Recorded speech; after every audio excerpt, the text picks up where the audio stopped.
स्वदेशी अब केवल एक नारा नहीं है, और स्वदेशी अब केवल खादी वस्त्रों तक सीमित नहीं है। सुई से लेकर के समुद्री मालवाहक जहाजों से के निर्माण को लेकर के, और एक फाउंटेन पेन से लेकर के एरोप्लेन के निर्माण को लेकर के भारतीय जनता पार्टी के नेतृत्व की सरकार देश के अंदर इस प्रकार का प्रोडक्शन कर रही है। इसलिए स्वदेशी की इस अवधारणा को विराट और व्यापक रूप दिया है आदरणीय प्रधानमंत्री जी ने। जो भारत में निर्मित हो, जिससे भारत के श्रमिकों का पसीना लगा हो और भारत की युवा शक्ति की प्रतिभा जिसके निर्माण में लगी है, वह हमारे लिए स्वदेशी है। Make in India, make for the world, यानी पूरी दुनिया के लिए भारत के द्वारा बनाया गया उत्पाद जो पूरी दुनिया के लिए उपयोगी हो, दुनिया उसका अनुसरण करने के लिए मजबूर हो, वह सब हमारे लिए स्वदेशी है। और उस स्वदेशी को हम सब अपने जीवन का हिस्सा बना सकें, यह अत्यंत महत्वपूर्ण है। उस अभियान में आपको अपनी अपनी इकाई में योगदान देना है। इसलिए महत्वपूर्ण संगोष्ठी और शारदीय नवरात्रि की द्वितीया तिथि को यह आपके लिए भी और हम सब के लिए भी अत्यंत महत्वपूर्ण विषय है। आपने यहां पर अभी इस कार्यक्रम के राष्ट्रीय सह संयोजक श्री सीपी जोशी के उद्बोधन को सुना है। उन्होंने बड़ी सहजता के साथ इस बात को कहा कि एक समय दुनिया की अर्थव्यवस्था में भारत का जो योगदान था वह 40% था। यह 2000 वर्ष पहले की बात है, और ज्यादा दूर मत जाइए, आज से 300 वर्ष पहले, 300 वर्ष पहले दुनिया की अर्थव्यवस्था में भारत का जो योगदान था वह 25% था। 25% योगदान भारत का था।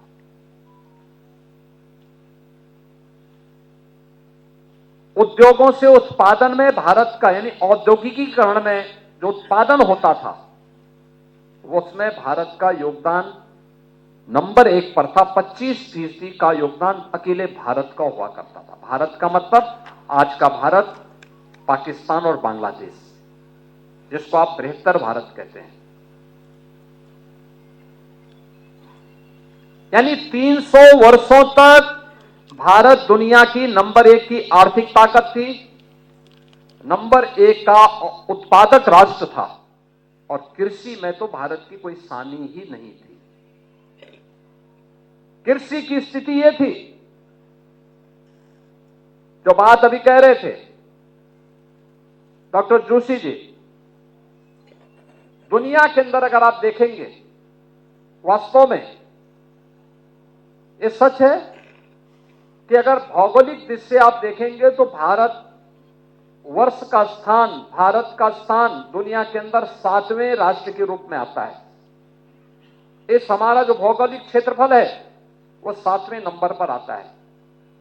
नंबर 1 पर रूस है, नंबर 2 पर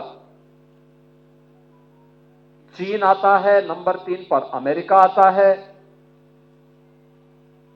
नंबर 4 पर ब्राजील का नंबर आता है, फिर ऑस्ट्रेलिया का नंबर आता है, कनाडा का नंबर आता है, कनाडा के बाद ब्राजील, ब्राजील के बाद ऑस्ट्रेलिया, ऑस्ट्रेलिया के बाद तब भारत, बृहत्तर भारत का नंबर आता है। यानी भारत पाकिस्तान और बांग्लादेश का जो कुल भूभाग है, इसके पास लगभग 42.5 करोड़ हेक्टेयर की भौगोलिक क्षेत्रफल था हमारे पास। लेकिन रूसी संघ के पास जो है वह है 1 अरब 70 करोड़ हेक्टेयर लैंड उसके पास, बहुत बड़ा भूभाग उसके पास, भारत से कई गुना बड़ा।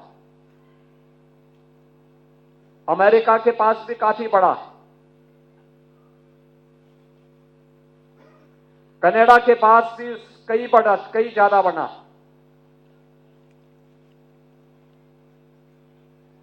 ब्राजील के पास भी, चीन के पास भी। लेकिन भौगोलिक दृष्टि से सभी भारत से बहुत बड़े हैं। लेकिन अगर कृषि योग्य भूमि की दृष्टि से देखेंगे तो दुनिया के अंदर जितनी भूमि है इन देशों के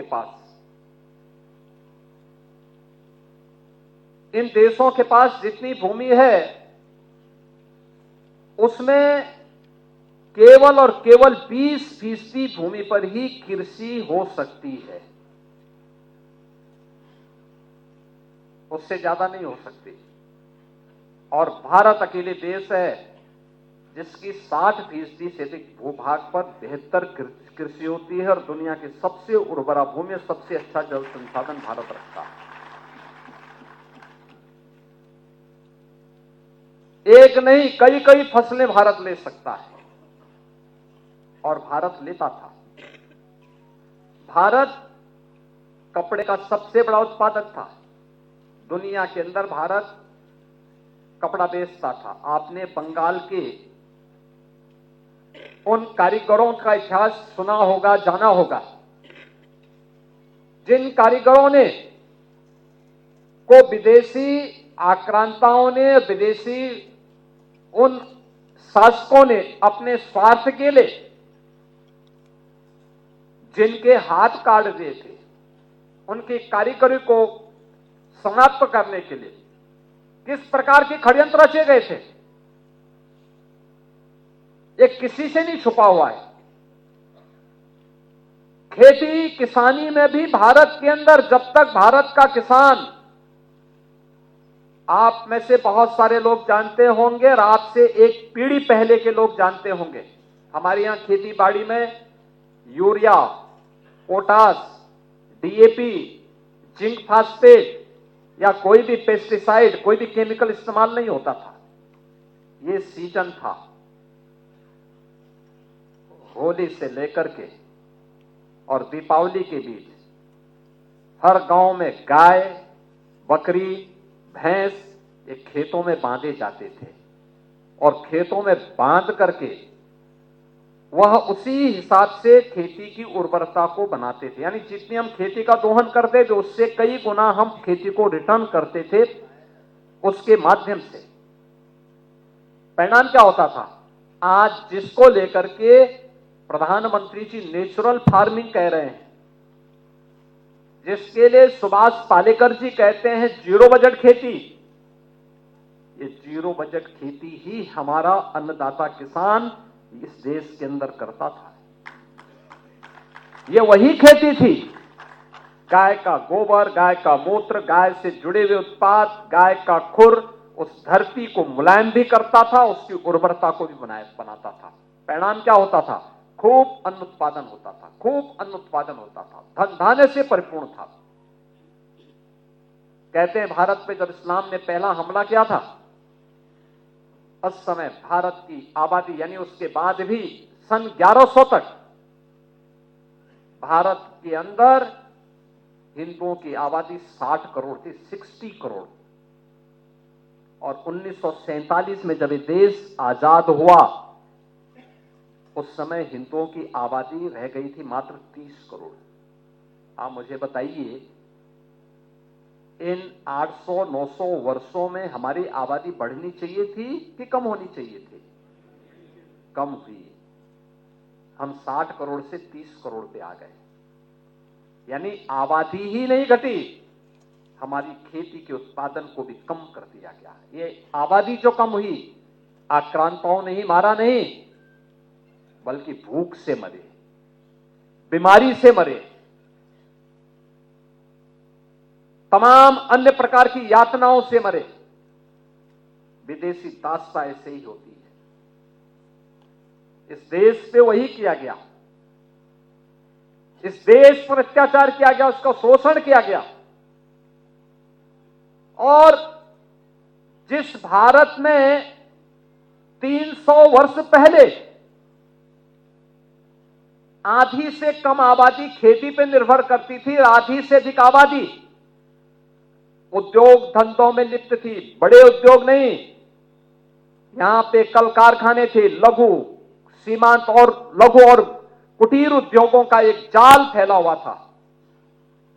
ये भारत की ताकत बनती थी। भारत को उत्पादक देश के रूप में, प्रोडक्शन के रूप में भारत का बेहतरीन उत्पादन दुनिया के मार्केट में छाता था।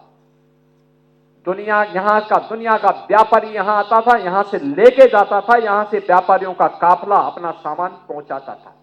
क्या नहीं था भारत के पास? सब कुछ तो था। लेकिन जिन लोगों ने जाति के नाम पे बांटा, क्षेत्र के नाम पे बांटा, भाषा के नाम पर बांटा, तमाम बातों के आधार पर बांटा, और आज भी वे उसी विदेशी मानसिकता के साथ काम कर रहे हैं। समाज को विभाजित कर रहे हैं, विभाजन कर रहे हैं, बांट रहे हैं, काट रहे हैं। वे लोग इस स्वदेशी अभियान में भी तमाम प्रकार की उंगलियां उठाएंगे। लेकिन प्रधानमंत्री जी का जो कहना है कि हम जो भी भारत के श्रमिकों के श्रम से बना हो, हमारे युवाओं की प्रतिभा से आगे बढ़ाओ, वह कोई भी उत्पादक जो भारत की धरती पर भारत के उद्यमी, भारत के व्यापारी, भारत के श्रमिक, भारत के युवा, इन सबके सामूहिक प्रयास से आया है,